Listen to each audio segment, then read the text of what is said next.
Eu queria começar aqui falando sobre alguns mitos dos elementos finitos, né? Então, trazendo sempre algum background para vocês aí nas suas análises. E aí, uma situação bem curiosa, tá bom? Eu coloco aqui embaixo a referência, né, de onde eu trouxe isso, mas eu achei muito interessante. E olha só, os mitos são: o método dos elementos finitos é fácil e o método dos elementos finitos é difícil. Como assim? Como é que pode ser tão contraditório, né? Vamos falar primeiro sobre o pessoal que fala em relação ao método dos elementos finitos é fácil. Bom, não é bem assim, não é exatamente fácil. Por quê? Primeiro, o analista precisa entender o sistema físico que está sendo modelado, tá bom? Então tem que ser realmente, você tem que estar envolvido com aquele sistema mecânico, enfim, com aquilo que está sendo idealizado ali, você tem que entender do assunto. Não tem para onde fugir. É muito difícil você fazer você não vai conseguir fazer uma análise, na verdade, se você não entende nada do que é aquilo ali que está sendo analisado, tá bom? E aí, em cima ainda dessa parte de que elementos finitos é fácil. O pessoal coloca assim, né? Ah, que tem uma resposta fácil.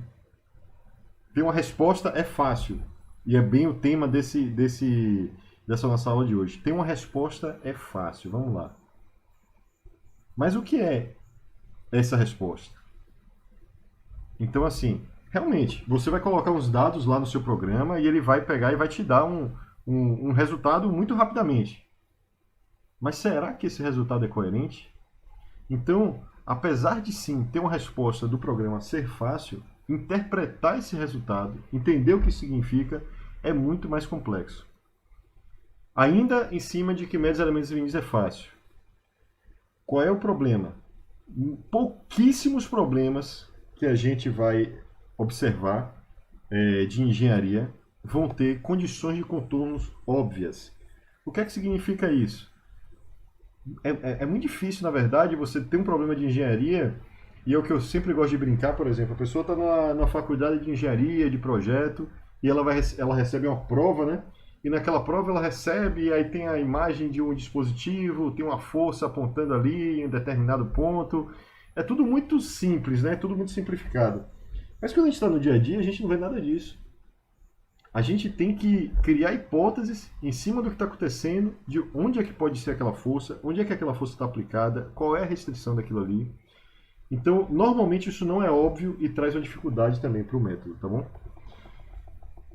Então, e novamente, como eu falei, para ratificar aqui, interpretar os resultados existe conhecimento de engenharia, de materiais e de modos de falha desses materiais, tá certo? Porque um aço vai falhar, um aço 1020, por exemplo, vai falhar de uma forma completamente diferente se você pegar um poliuretano, por exemplo. São materiais completamente diferentes.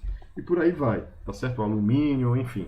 O material que você está utilizando, você tem que entender como é esse modo de falha desse material. Seja alumínio, concreto, um plástico, uma cerâmica, enfim. Então, esses aí seriam as considerações relacionadas a quem traz, o método de elementos finitos é fácil. E para quem fala que o método de elementos finitos é difícil, eu vou trazer também algumas considerações, tá certo? Não é bem assim também. Se você vai observar que a maior parte desse processo dos métodos de elementos finitos, no final das contas, é trabalho duro e paciência. É sentar lá na frente do computador, procurar entender o que é que está acontecendo, com bastante calma, e fazendo algumas iterações, não tem jeito, tendo alguns resultados, observando esses resultados, e para que você vá aprimorando o seu modelo e assim você possa ter uma resposta. Outra coisa que é bem positiva e ajuda a facilitar um pouco o método de elementos finitos, né? Hoje em dia, vocês têm ferramentas como o SolidWorks Simulation que facilitam muito a criação do modelo. Antigamente, o cara tinha que criar esse modelo num software de elementos finitos que não era amigável, tinha uma interface muito difícil e, enfim, você perdia muito tempo simplesmente criando ali aquele modelo geométrico. Você também podia importar, hoje em dia muitos softwares permitem a importação do modelo geométrico, né, um modelo matemático, para você ter o modelo matemático. No entanto, o SolidWorks você tem uma grande facilidade, que a gente já viu aqui, a gente já brincou algumas vezes, que é simplesmente você o que você está modelando ali, você já consegue trazer para o ambiente dos elementos finitos, tá bom? Então isso ajuda muito o método.